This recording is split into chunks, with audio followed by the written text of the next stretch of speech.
जरा इस सेंटर से कितनी यूनिट की दूरी पर माना हूं, 8 अपने वेट के कारण धीरे धीरे नीचे तो आएगा, लेकिन जस्ट यहाँ पे रीच हो जाना चाहिए। स्वागत है मेरे YouTube चैनल साइंस पॉइंट में। तो आज मैं इलेक्ट्रोस्टैट में क्लास 12 का चैप्टर 2 लाया हूं बच्चों, और आज लेक्चर 4 होने वाला है। और आज के लेक्चर में हम लोग पढ़ने वाले हैं electric potential on the axis of uniform circular disc of charge. यानी सर्कुलर डिस्क ऑफ चार्ज रहेगा, उसके एक्सिस पे कितना पोटेंशियल होगा बच्चों, ये हम लोग आज निकालने वाले हैं। लास्ट क्लास में हम लोगों ने पढ़ा था कि रिंग के कारण उसके एक्सिस पे, रिंग ऑफ चार्ज के कारण उसके एक्सिस पे कितना पोटेंशियल था। तो आइए बिना देरी का शुरू करते हैं electric potential due to uniform disc of charge. ठीक है, सर्कुलर डिस्क ऑफ चार्ज है। तो सबसे पहले पॉइंट देख लेते हैं। पॉइंट क्या है? Electric potential due to uniform circular disc of charge. ठीक है, सर्कुलर डिस्क ऑफ चार्ज रहेगा कोई। सर्कुलर डिस्क ऑफ चार्ज का मतलब हुआ बच्चों कि एक कोई प्लेट रहेगा, प्लेट, और इस प्लेट पर बहुत सारे चार्ज होंगे। ठीक है, इसको आप बोल सकते हो पूरे सरफेस पे चार्ज है, तो नॉन कंडक्टिंग डिस्क भी आप इसे बोल सकते हो। ठीक है, पूरे सरफेस पे चार्ज है बच्चों। इसका सरफेस चार्ज डेंसिटी कितना है? सिग्मा, जो कि होता है चार्ज पर यूनिट एरिया। ये आप लोग बखूबी जानते हो। ठीक है, तो सबसे पहले देखो बच्चों कि मैंने इस डिस्क को मैंने सीधा नहीं रखा, ऐसा रखा है, ऐसी डिस्क बनाया। ये डिस्क ऐसे बनाया, ठीक है, और इसका एक्सिस इसके परपेंडिकुलर है। यानी जेड एक्सिस जो है ये पूरे डिस्क का एक्सिस है। ठीक है, यानी कि ये डिस्क जो है मैंने इसको एक्स एक्सिस माना है, इसको वाई एक्सिस और इसको जेड एक्सिस। तो ये एक्स हुआ और ये वाई एक्सिस हुआ, तो ये डिस्क जो है बच्चों ये एक्स वाई प्लेन में है, ऐसे है, इस तरह है डिस्क। और डिस्क का एक्सिस ये है जो कि एक जेड एक्सिस है, और इसका रेडियस हम लोगों ने मान रखा है, ये रेडियस है, ये रेडियस मान रखा है। और इस एक्सिस पर कोई पॉइंट है बच्चों P, जो कि यहां से सेंटर से जेड यूनिट की दूरी पर है। आपको साफ साफ दिख रहा होगा सेंटर से कितनी यूनिट की दूरी पर है, जेड यूनिट की दूरी पर है। और यहां पे हम लोगों को निकालना है बच्चों, क्या निकालना है बच्चों? हम लोगों को निकालना है यहाँ पे पोटेंशियल कितना होगा इस डिस्क ऑफ चार्ज के कारण। यूनिफॉर्म डिस्क ऑफ चार्ज है, हर जगह चार्ज का डिस्ट्रीब्यूशन सेम है। तो सबसे पहले रिंग के कारण जो पोटेंशियल निकाले हुए थे, इसमें हम लोग क्या किए हुए थे याद करो। एक रिंगा बनाए थे। ठीक है, इस पे रिंग पे पूरी तरह से चार्ज था, लाइन के अलॉन्ग, सर्कमफ्रेंस के अलॉन्ग। इसके एक्सिस पे कोई पॉइंट था P, और यहाँ पे हम लोगों को निकालना था x डिस्टेंस पर पोटेंशियल क्या होगा। इसके लिए मैंने रिंग को छोटे पार्ट में डिवाइड कर दिया। ठीक है, और एक छोटे से पार्ट को हमने dq कहा, यानी कि ये लेंथ dl मान लिए, और इस पे चार्ज है कितना? dq। उसी तरह से आप डिस्क के बारे में सोच सकते हैं सॉरी बच्चों, डिस्क के बारे में सोच सकते हैं कि ये छोटा रिंग से बना हुआ है। मैं एक छोटा सा रिंग लूं और रिंग को थोड़ा सा बड़ा करता जाऊं, तो ये पूरा डिस्क बन जाएगा बच्चों, ये पूरा डिस्क बन जाएगा। ठीक है, तो इसका मैं एलिमेंट एक रिंग मान सकता हूं, और पहले उस छोटे से रिंग के कारण हम लोग इस पॉइंट P पे पोटेंशियल निकालेंगे। क्लियर है ये चीज? क्लियर है? तो सबसे पहले मैं क्या करने जा रहा हूं, एक छोटा सा रिंग बनाने जा रहा हूं, रिंगा बनाने जा रहा हूं। एक छोटा सा रिंग है, छोटा सा रिंग का बच्चा। ये रिंग मैंने इस पे कंसीडर किया, एक छोटा सा रिंग, व्हाइट कलर का आपको दिख रहा होगा, एक छोटा सा रिंग। और इस रिंग का रेडियस मैंने मान लिया स्मॉल r के बराबर, और इसका जो थिकनेस है बच्चों, थिकनेस, इसके थिकनेस को मैंने dr बोल दिया। इस रिंग को मैं अलग से बना के दिखा देता हूं। देखो ये रिंग मैंने कैसा कंसीडर किया है, ये रिंग बनाया है, और इस रिंग का रेडियस हम लोगों ने मान लिया r, और इसका थिकनेस मान लिया dr के बराबर। इसके अंदर कुछ चार्ज होंगे, इसको रिंग मैंने मान लिया। ठीक है, पहले मैं इस छोटे से रिंग के कारण यहाँ पे पोटेंशियल निकालूंगा, और इसको इंटीग्रेट कर दूंगा पूरा, तो पूरा डिस्क के कारण यहाँ पे पॉइंट P पे पोटेंशियल निकल जाएगा।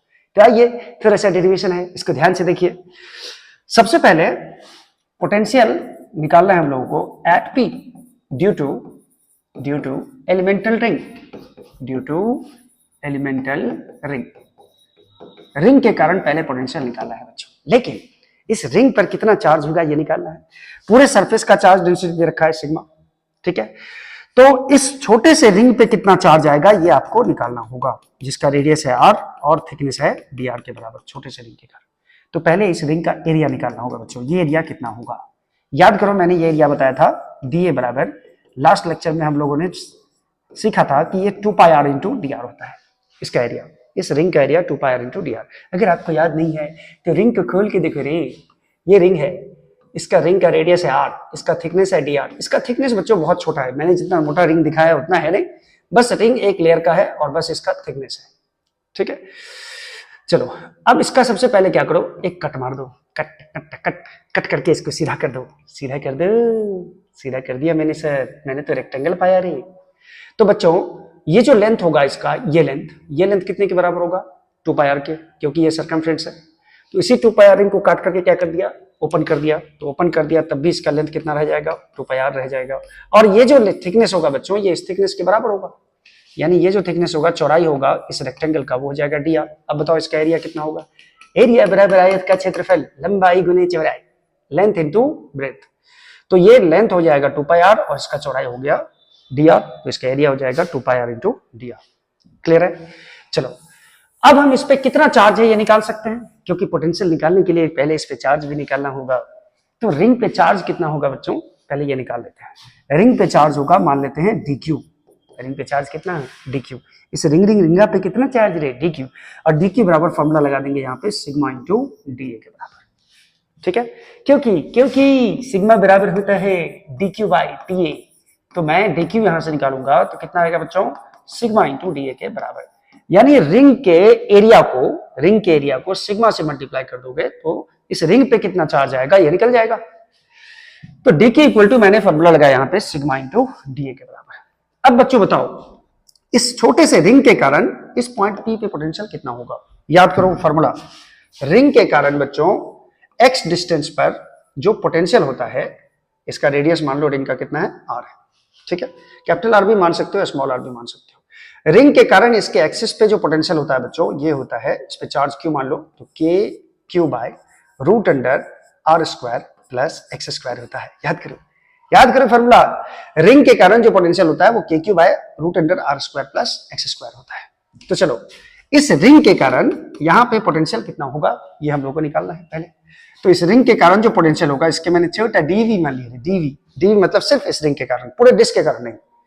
तो ये हो जाएगा k, और रिंग पे जितना चार्ज है वो, रिंग पे चार्ज कितना माने हम लोग, dq, तो k dq by root under, ring का रेडियस कितना है बच्चों, रिंग का रेडियस मैंने स्मॉल r मान रखा है, देखो जरा स्मॉल r, तो ये हो जाएगा r स्क्वायर, और प्लस रिंग के एक्सिस पे कितनी यूनिट की दूरी पर है, सेंटर से कितनी यूनिट की दूरी पर है, P पॉइंट, तो ये z दिया हुआ है, तो यहाँ पे मैं x के बदले z पुट कर देता हूँ। ये किसके कारण पोटेंशियल निकला है बच्चों, ये सिर्फ इस छोटे से रिंग के कारण पोटेंशियल निकला है। ठीक है, अब मैं यहाँ पे जरा dq का मान डाल दूं, थोड़े से मोटा हो जाए, लीटर मोटा हो जाए, मोटा भाई, k dq का मान सिग्मा इंटू da के बराबर होगा, sigma into da by root under r square plus z square के बराबर होगा। और ये dv का जो वैल्यू होगा बच्चों, k सिग्मा तो सही है, da का मान मैं ये रख सकता हूं 2 पाई r इंटू dr। ठीक है, 2 पाई r इंटू dr है ये, divided by root under r square plus z square, ये वैल्यू है। अब ये इस रिंग के कारण आया, तो डिस्क को मैं मान सकता हूं कि ये छोटे छोटे रिंग से बना हुआ है। डिस्क को मैं क्या मान सकता हूं, ये डिस्क है, ये डिस्क है क्या, देखो ये डिस्क है, इसको मैं छोटा छोटा रिंग मान सकता हूं। इस पे बहुत सारे रिंग मान के आप इसे पूरा डिस्क बना सकते हैं। ठीक है, अब मैं रिंग जो माना हूं बच्चों, ये देखो जरा, ये सेंटर से कितनी यूनिट की दूरी पर माना हूं, r यूनिट की दूरी पर। अगर मैं ऐसा डिस्क बनाऊं, ठीक है, तो मैं छोटे छोटे रिंग के पार्ट में इसको डिवाइड कर सकता हूं। ठीक है, तो मैंने कोई भी एक छोटा सा रिंग लिया, यहां पे मान लो ये रिंग लिया, ये वाला रिंग के कारण इस पॉइंट P पे पोटेंशियल निकाला, जिसका वैल्यू ये आया। तो अगर मैं हर रिंग के कारण यहाँ पे पोटेंशियल जोड़ता जाऊं तो पूरा डिस्क के कारण पोटेंशियल मिल जाएगा। तो हर रिंग के कारण जोड़ने का मतलब होता है इंटीग्रेट कर दो, आप इंटीग्रेट कर दो, ये क्या हुआ, therefore potential at P due to disk of charge, disc of charge के कारण जो पोटेंशियल होगा बच्चों, इसमें हम लोग क्या करेंगे, ये V होगा और ये dV का इंटीग्रेशन होगा, dV का। ठीक है, यानी कि इसको इंटीग्रेट कर दो तो टोटल डिस्क ऑफ चार्ज के कारण पोटेंशियल मिल जाएगा। तो मैं इसको इंटीग्रेट करने जा रहा हूं, k sigma 2 pi r 3 pi r dr by root under r square plus z square. अब यहाँ पे इंटीग्रेशन का खेल है बच्चों, अब यहाँ पे इंटीग्रेशन का खेल है। अब सबसे पहले जो कांस्टेंट टर्म है उसको बाहर निकाल लो बच्चों। कांस्टेंट टर्म कौन कौन है? के सिग्मा, के है, सिग्मा है, पाई है, ठीक है। क्या यहाँ पे आर बच्चों कांस्टेंट होगा? टू भी कांस्टेंट है, टू को भी आप बाहर निकाल सकते हो। क्या यहाँ पे स्मॉल आर कांस्टेंट होगा? नहीं होगा। क्यों नहीं होगा? क्योंकि ये जो डिस्क है बच्चों, मान लो ये डिस्क है, डिस्क, तो आप अगर रिंग यहां मानोगे तो ये रेडियस होगा, यहां मानोगे इतना बड़ा रिंग मानेंगे तो ये रेडियस होगा, यानी कि स्मॉल आर ये हो जाएगा। तो स्मॉल आर वेरिएबल है, इसको इंटीग्रेट करेंगे हम लोग, अंदर में ही रखेंगे, तो यहां बचेगा आर डी आर। के सिग्मा 2 पाई बाहर आ गया, के सिग्मा 2 पाई बाहर आ गया, तो यहां बचेगा r d r by root under are square plus Z square. इसको इंटीग्रेट करना होगा, ठीक है। लेकिन इसमें लिमिट क्या ले बच्चों? स्मॉल आर का लिमिट क्या होगा? आपने एक छोटा सा रिंग माना और सेंटर से ये डिस्टेंस को स्मॉल आर बोला, ठीक है। तो आप खुद भी पता कर सकते हो कि इसका जो लिमिट जाएगा वो कहां से कहां तक जाएगा, स्मॉल आर का वैल्यू कहां से कहां तक जाएगा। अगर बच्चों इसको मैं पूरा डिस्क मान लूं, पूरा डिस्क मान लूं, अब यहां पे अगर छोटा सा रिंग कंसीडर करता तो इसका रेडियस लगभग 0 के बराबर होता, ठीक है, सेंटर पे। अगर मैं यहां रिंग कंसीडर करूंगा तो ये रेडियस होगा आर, अगर मैं यहां रिंग कंसीडर करूंगा तो ये रेडियस होगा आर, अगर मैं यहां रिंग कंसीडर करूंगा तो ये रेडियस होगा आर। अगर मैं रिंग कंसीडर कर लूं एकदम छोर पे, डिस्क के एंड पे ऐसे, तो स्मॉल आर का वैल्यू ये हो जाएगा, और स्मॉल आर का वैल्यू किसके बराबर हो जाएगा? कैपिटल आर के बराबर। यानी सेंटर से लेकर और इस पूरे रेडियस के बीच में हम कहीं भी रिंग मान सकते हैं, यानी सेंटर पे आर का मान क्या हो जाएगा? 0 के बराबर। इसका मतलब लिमिट आर का 0 से कहां तक जा रहा है बच्चों? आर तक। तो मैं इसको 0 से आर तक इंटीग्रेट कर लेता हूं, ठीक है। ठीक है, बिल्कुल ठीक है। चलो अब बच्चों मैं क्या करने जा रहा हूं?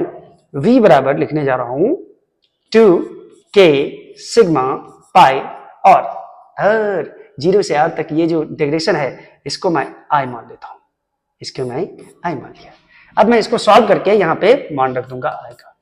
इस पूरे इंटीग्रेशन को मैंने i मान लिया। अब इसको सॉल्व करना होगा मैथमेटिकली, इसको सॉल्व करके मैं दिखाता हूं आपको। ओहो, ये क्या हुआ, ये क्या हुआ? मैंने तो कलर चेंज किया था।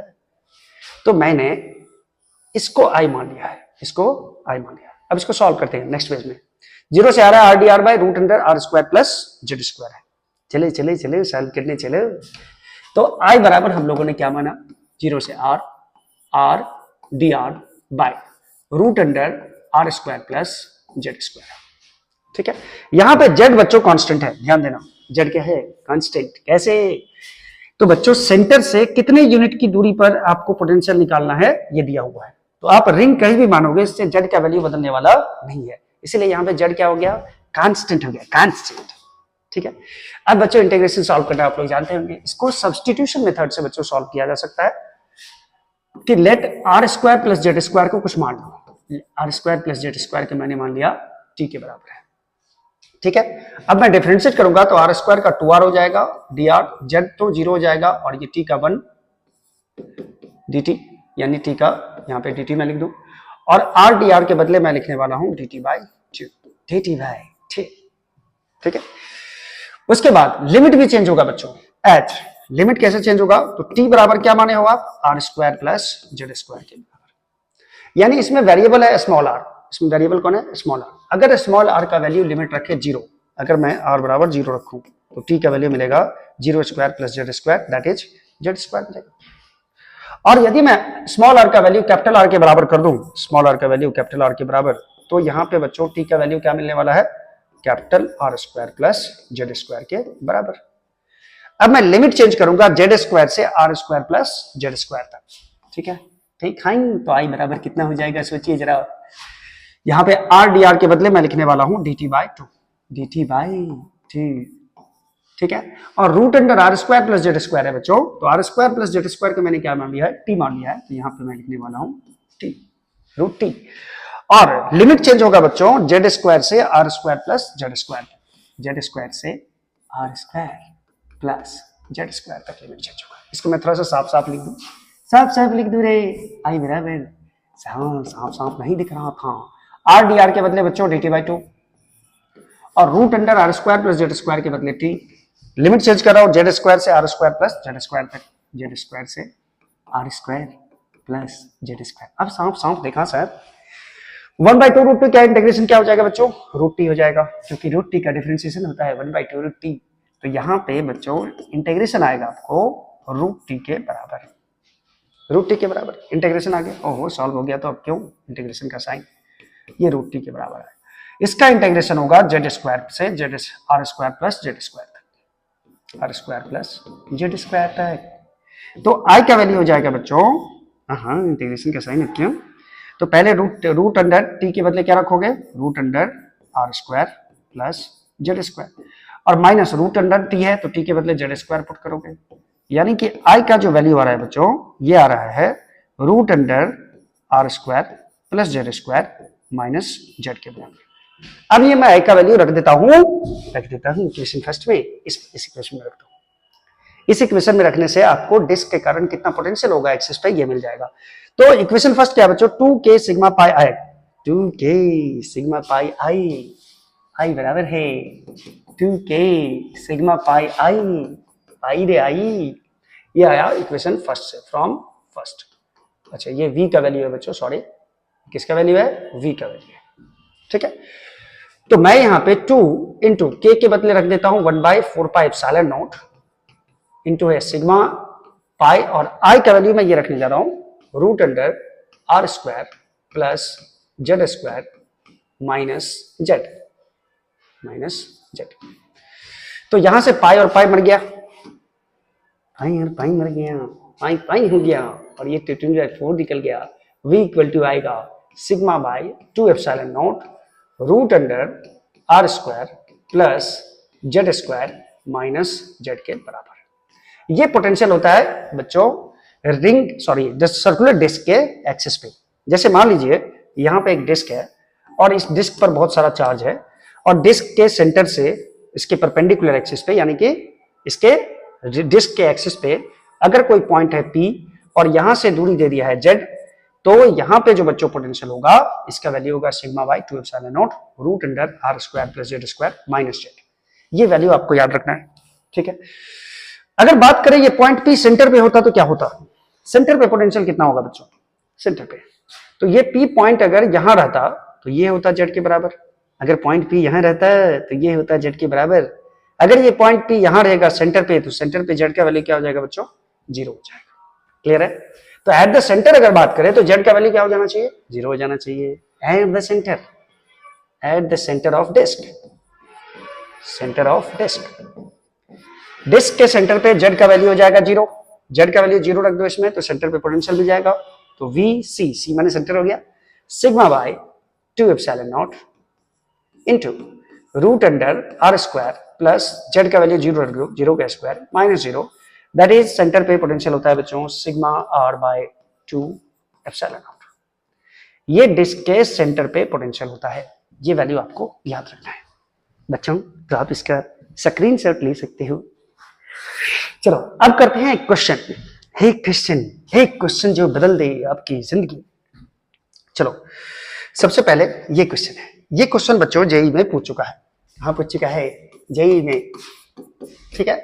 और ये एक सब्जेक्टिव टाइप प्रॉब्लम हो जाता है बच्चों, देख लो जरा ध्यान से। क्वेश्चन क्या है कि एक डिस्क दिया हुआ है जो कि XY प्लेन में ऐसे रखा हुआ है, ये डिस्क है, ठीक है। डिस्क का रेडियस दे रखा है बच्चों R, और इस पर चार्ज है, पूरा चार्ज बिछा हुआ है इस पे, और ये इसका सरफेस चार्ज डेंसिटी सिग्मा दे दिया है, ठीक है। क्वेश्चन क्या कर रहा है इसको ध्यान से देखना, मैं बता देता हूं क्वेश्चन क्या बोल रहा है। H हाइट पे, सेंटर से H हाइट पे, यानी कि डिस्क के एक्सिस पे कोई पॉइंट है, उस पॉइंट पर एक पॉइंट चार्ज रखा हुआ है Q जो कि रेस्ट में है, और ये सेंटर से H हाइट ऊपर है, सेंटर से H हाइट ऊपर है। अब आपसे क्वेश्चन क्या पूछ रहा है ये देखिएगा। A particle of mass m and positive charge Q is dropped along the axis of disc from height h, h height से डिस्क के एक्सिस के अलोंग Q चार्ज को छोड़ा गया। इसका मास दे रखा है बच्चों, मास है m के बराबर, इसको छोड़ा गया विद 0 इनिशियल वेलोसिटी, यानी कि यहां पर इसका वेलोसिटी क्या था, 0 था, इसको छोड़ा गया। अच्छा, the particle has Q by m, charge to mass ratio दे दिया है बच्चों, ये है 4 epsilon naught g by sigma, इस चार्ज का चार्ज बाय मास रेशियो दिया है 4 epsilon naught g by sigma. Find the value of h if the particle just reaches the disc. अगर आपको h का वैल्यू निकालना है, कितने हाइट से इस चार्ज को ड्रॉप किया जाए कि ये जस्ट पहुंच जाए कहां पर, डिस्क के सेंटर पे जस्ट पहुंच जाए, क्योंकि बच्चों देखो अगर इस पे पॉजिटिव चार्ज है और क्यू पे भी पॉजिटिव चार्ज है तो ये डिस्क क्या करेगा, इस चार्ज को इधर की तरफ रिपेल करेगा। लेकिन इसमें मास होने के कारण, ग्रेविटी होने के कारण ये धीरे धीरे यहां तक तो आएगा, ये इसको रिपेल करेगा डिस्क, लेकिन ये ग्रेविटी के कारण धीरे धीरे पहले स्पीड ज्यादा होगा, फिर धीरे धीरे कम होता जाएगा स्पीड। क्यों? क्योंकि डिस्क इसको रिपेल करेगा। तो कम से कम हाइट कितना होना चाहिए कि कम से कम ये डिस्क के सेंटर तक पहुंच जाए, बस। ठीक है, ठीक है। चलो क्वेश्चन सॉल्व करते हैं बच्चों, और इसमें लगा देते हैं कॉन्सेप्ट एनर्जी कंजर्वेशन का। कंजर्वेशन ऑफ एनर्जी क्या है ये बच्चों देखो। तो सपोज करो कि डिस्क का जो ये प्लेन है, ये प्लेन, इसको मैंने रेफरेंस लेवल मान लिया, रेफरेंस लेवल। ठीक है, अब पार्टिकल का जितना एनर्जी इस पॉइंट पे होगा, मान लो इस पॉइंट को मैंने पी बोल दिया, उतना ही एनर्जी पॉइंट ओ पे भी होगा। जितना एनर्जी पी पॉइंट पे होगा, इतना ही एनर्जी ओ पॉइंट पे भी होगा। इस चार्ज के पास दो एनर्जी होगा बच्चों, दो टाइप का पोटेंशियल एनर्जी होगा। एक तो इस रेफरेंस लेवल से h हाइट ऊपर है तो इसके पास ग्रेविटेशनल पोटेंशियल एनर्जी होगा, और दूसरी बात यह है कि इसके पास एक इलेक्ट्रोस्टैटिक पोटेंशियल एनर्जी भी इस सिस्टम का होगा। ठीक है, क्योंकि यहां पे चार्ज क्यू को रखा गया है और इस डिस्क के कारण यहां पे कुछ ना कुछ पोटेंशियल होगा, जिसके कारण ये पोटेंशियल एनर्जी आएगा सिस्टम का। ठीक है, तो यहां पे मैं सॉल्व करने जा रहा हूं, और सॉल्यूशन क्या कह रहा है ये देखो जरा। हम लोग एनर्जी कंजर्वेशन लगा रहे हैं। Energy, mechanical energy at P is equal to mechanical energy at O, यानी जितना मैकेनिकल एनर्जी पूरे सिस्टम का पी पॉइंट पे रहेगा उतना ही ओ पॉइंट पे रहेगा। इसका मतलब यूपी प्लस केपी का जो वैल्यू होगा बच्चों वो होगा यू नॉट प्लस के नॉट के बराबर। समझ रहा बात को? यानी पी पॉइंट पे पोटेंशियल एनर्जी और काइनेटिक एनर्जी का जो सम होगा सिस्टम का, वो सेंटर पे भी जो, यानी कि ओ पॉइंट पे भी पोटेंशियल और काइनेटिक के सम के बराबर होगा। चलो यहां पे बच्चों दो तरह का पोटेंशियल एनर्जी होगा। ये पोटेंशियल एनर्जी दो तरह का होगा। कौन कौन पोटेंशियल एनर्जी होगा? एक तो होगा mgh, एक होगा पार्टिकल का mgh, और इसके कारण मान लीजिए यहां पे पोटेंशियल है v। ठीक है, तो v पोटेंशियल होगा और वहां पे चार्ज क्यों रखा गया है, तो पूरे सिस्टम का पोटेंशियल एनर्जी कितना हो जाएगा? v into Q. याद करो पोटेंशियल एनर्जी का फॉर्मूला u बराबर q इंटू v के बराबर। ठीक है, इस पूरे सिस्टम का पोटेंशियल एनर्जी निकालना है तो पहले डिस्क के कारण इस पॉइंट पे पोटेंशियल कितना होगा ये निकाल लो, और उसको चार्ज से मल्टीप्लाई कर दो, v इंटू क्यू के बराबर होगा। बच्चों यहां पे काइनेटिक एनर्जी नहीं होगा क्योंकि यहां से चार्ज को रेस्ट से छोड़ा गया है। चलो अब जब ये सेंटर पे पहुंचेगा तो सेंटर पे जैसे ही पहुंचने की कोशिश करेगा ये, तो ये डिस्क क्या करेगा? इसको रिपेल करेगा, चार्ज को रिपेल करेगा, क्योंकि डिस्क पे भी चार्ज है पॉजिटिव, ये इसको रिपेल करने की कोशिश करेगा। तो ये अपने वेट के कारण धीरे धीरे नीचे तो आएगा, लेकिन जस्ट यहां पे रीच हो जाना चाहिए, यहां पे पहुंच जाना चाहिए। उसके बाद ये डिस्क इसको धक्का दे देगा, तो कम से कम यहां तक सेंटर तक पहुंच जाए। तो सेंटर पे भी जब चार्ज पहुंचेगा, सेंटर पे जब चार्ज पहुंचेगा तो इसका काइनेटिक एनर्जी क्या हो जाएगा बच्चों? काइनेटिक एनर्जी 0 के बराबर होगा, क्योंकि ये जस्ट पहुंच जाए, बस जस्ट पहुंच जाए। तो यहां पे पोटेंशियल एनर्जी क्या होगा बच्चों? देखो यहां पे आएगा तो कोई ग्रेविटेशनल पोटेंशियल एनर्जी नहीं होगा, क्योंकि मैंने इसी को रेफरेंस लेवल मान लिया है। यहां पे ग्रेविटेशनल पोटेंशियल एनर्जी जो होगा वो 0 होगा, लेकिन इलेक्ट्रिक पोटेंशियल एनर्जी जरूर होगा बच्चों। कितना होगा इलेक्ट्रिक पोटेंशियल एनर्जी? तो इसके सेंटर पे, डिस्क के सेंटर पे पोटेंशियल कितना होता है बच्चों? डिस्क के सेंटर पे पोटेंशियल को मैंने मान लिया Vc, और इसको मैंने किससे गुना कर दिया? चार्ज से। ये होगा इसका इलेक्ट्रोस्टैटिक पोटेंशियल एनर्जी जब ये सेंटर पे पहुंचेगा तब। और चूंकि यहां आके भी ये रुक गया तो इसीलिए काइनेटिक एनर्जी इसका क्या हो जाएगा? 0 हो जाएगा। जस्ट पहुंचा है बस। ठीक है, यहां रुक गया तो काइनेटिक एनर्जी 0 हो जाएगा। चलिए अभी ये इसको सॉल्व करते हैं। मेरे पास इक्वेशन है mgh plus v into Q. ये v कहां पे है बच्चों? पोटेंशियल, ये पॉइंट p पे है, ये v पॉइंट p पे है, is equal to Vc into q के बराबर है।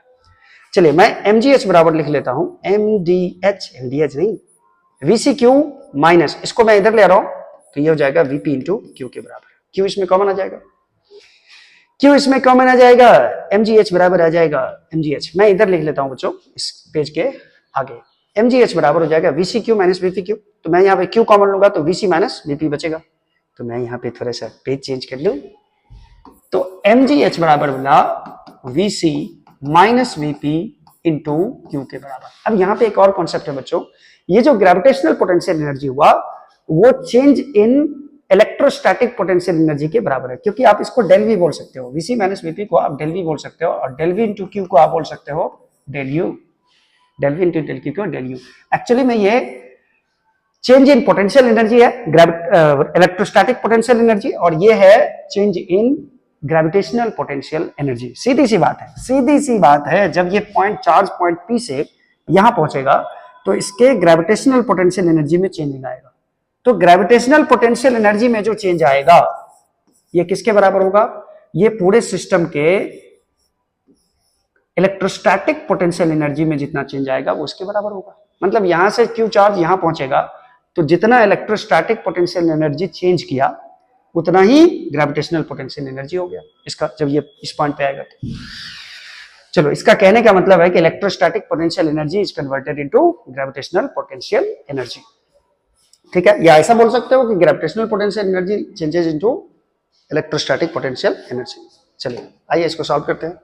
तो सबसे पहले ये बताओ मुझे जरा, mgh, ये है h, तो h के बदले मैं यहाँ पे कैपिटल H रखने वाला हूं। क्यों? क्योंकि रिंग के सेंटर से ये डिस्टेंस दे रखा है कैपिटल H के बराबर। ठीक है, और रिंग नहीं, डिस्क के सेंटर से h हाइट पर है। अब डिस्क के कारण जो बच्चों यहाँ P पॉइंट पे पोटेंशियल होता है, अभी अभी हम लोगों ने डिफाइन किया था। तो डिस्क के कारण जो पोटेंशियल होता है, इस डिस्टेंस को मैं अगर z मान लू, z बराबर क्या दिया है? h दिया है। तो डिस्क, बार बार रिंगा बोल रहा हूं बच्चों। डिस्क के कारण जो z डिस्टेंस पर पोटेंशियल होता है, ये पोटेंशियल का फॉर्मूला होता है sigma by 2 epsilon naught into root under r square plus z square minus z के बराबर, ये होता है। तो मैं यहाँ पे दोनों फॉर्मूला लिखने वाला हूं। और सेंटर पे कितना होता है? सेंटर पे होता है sigma r by 2 epsilon naught. तो दोनों फॉर्मूला यूज कर दो। सेंटर पे है sigma r by 2 epsilon naught, sigma r by 2 epsilon naught minus Vp, मतलब P पॉइंट पे जो पोटेंशियल होगा ये होगा sigma by 2 epsilon naught into root under r square plus z के बदले क्या रखूंगा बच्चों? h रखूंगा, क्योंकि h हाइट पे निकालना है हम लोगों को। ये हाइट दे रखा है h यहाँ सेंटर से P पॉइंट का, और माइनस z के बदले क्या रखूंगा? h रखूंगा। ठीक है, ये वैल्यू ये हो जाएगा mgh के बराबर। अब मैं यहाँ पे sigma by 2 epsilon not common ले लूंगा, सिग्मा बाई 2 एप्सिलॉन नॉट। तो यहाँ पे बचेगा बच्चों r, और यहाँ बचेगा ये h पॉजिटिव हो जाएगा प्लस h, और minus root under r square plus h square बचेगा। ठीक है, चलो mgh बराबर सिग्मा बाई 2 एप्सिलॉन नॉट ऐसा दे दिया। ठीक है, r plus h minus root under r square plus h square है। चलो, और इंटू क्यू छूट रहा है बच्चों, into q, Vc minus Vp into q, यहाँ पे क्यू लिख देता हूं मैं। ठीक है, अब बच्चों मैं यहाँ पे m को इधर ले आता हूं, तो GH बराबर हो जाएगा, GH बराबर सिग्मा बाय 2 एप्सिलॉन नॉट, और Q के बट्टा में m को डाल देता हूं। यहाँ Q छूट रहा था बच्चों, इसलिए मैंने यहाँ Q लगाया, इसे Q को यहाँ रखा है। Q बाय m क्यों रखा मैंने? क्योंकि क्वेश्चन में याद करो Q बाय m का मान दिया हुआ है, यहां से हम लोगों को h का वैल्यू निकालना है। ठीक है, तो डिस्क का रेडियस दे रखा है r के बराबर है। चलो, Q बाय m का वैल्यू दिया हुआ है बच्चों, Q बाय m का वैल्यू है 4 epsilon naught g by sigma, 4 epsilon naught g by sigma. तो GH बराबर हो जाएगा 4 epsilon naught g by sigma, ये वैल्यू Q बाय m का दे रखा है, इनटू हो जाएगा r प्लस h। अब सिर्फ कैलकुलेशन है बच्चों, इस कैलकुलेशन को जितना आप सॉर्ट कर सको। ठीक है, तो यहां से क्या क्या कट जाएगा देख लो, क्या क्या कट जाएगा? G और G कट जाएगा। ठीक है, सिग्मा कट जाएगा, एप्सिलॉन नॉट कट जाएगा, और 2 2 जा 4 कट जाएगा। यानी कि H बराबर ये हुआ 2 into R plus H minus root under R square plus H square. Target है H का वैल्यू निकालना, टारगेट है H का वैल्यू, हाइट निकालना है बच्चों, हाइट निकालना है। आने से उसके आए बहार, इसको सॉल्व किया जाए, h इक्वल टू हो जाएगा बच्चों 2r प्लस 2h minus 2 root under r square plus h square हो जाएगा। क्लियर है चीज? अब यहां से मैं h का वैल्यू निकालूंगा, तो पहले इस h को, सारे टर्म को इधर ले आओ, सारे टर्म को कैसे ले आओ, इसको इधर ले जाओ, 2 root under r square plus h square is equal to, इस h को इधर लाओगे तो ये हो जाएगा 2r प्लस h हो जाएगा। ठीक है, अब दोनों तरफ स्क्वायर कर दो जरा ताकि रूट उठ जाए। 4 into r square plus h square, इधर भी स्क्वायर कर दो तो ये हो जाएगा 4r square plus h square plus 4rh। यहां से बच्चों h का वैल्यू निकालना है, तो यहां पे आ जाएगा 4r square plus 4h square is equal to 4r square plus h square plus 4rh। 4r square गया, अब सारे को एक इक्वेशन में बदल लो। ये तो 4h स्क्वायर में से एक h स्क्वायर जाएगा तो 3h स्क्वायर बचेगा, माइनस 4rh बराबर हो जाएगा 0 के बराबर। यहां से h अगर मैं कॉमन ले लूं तो ये बचेगा h minus, sorry h common लूंगा तो यहाँ 3 बचेगा बच्चों। एक मिनट मुझे जरा देखने दो। 4 2h 2r प्लस h, सही है। तो यहां से h अगर मैं कॉमन ले लूं तो यहां बचेगा 3h minus 4r is equal to 0। तो या तो h 0 होगा, जो कि हो नहीं सकता है, h 0 हो जाएगा तो ये सेंटर पे आ जाएगा, या फिर 3h माइनस 4r का वैल्यू 0 हो जाएगा। ठीक है, तो ये h का वैल्यू मिलेगा बच्चों 4r/3 के बराबर। ये हाइट होना चाहिए। एक बार मैं फिर से सोल्यूशन देख लूं, फिर से r प्लस h, ठीक है, 2r प्लस 2h प्लस 2, इसको मैंने इधर ले गया तो इसमें h कट गया, तो 2r प्लस h का square 4h 4h square 4h square गया 3h स्क्वायर। ठीक है बच्चों, ठीक है, मुझे तो लग रहा है ठीक है, 4r/3 ये बच्चों आंसर हो जाएगा। क्लियर है ये चीज? क्लियर है? क्लियर, साफ देखो, इसका चाहो तो स्क्रीनशॉट ले सकते हो। तो आज हम लोग लेक्चर को खत्म करते हैं यहीं पे। नेक्स्ट लेक्चर में बच्चों हम लोग पढ़ेंगे कि इलेक्ट्रिक फील्ड और पोटेंशियल में क्या रिलेशन होता है। फील्ड दिया रहेगा तो पोटेंशियल कैसे निकालेंगे, और पोटेंशियल दिया रहेगा तो फील्ड कैसे निकालेंगे, ये नेक्स्ट लेक्चर में हम लोग सीखने वाले हैं। तब तक के लिए जय हिंद।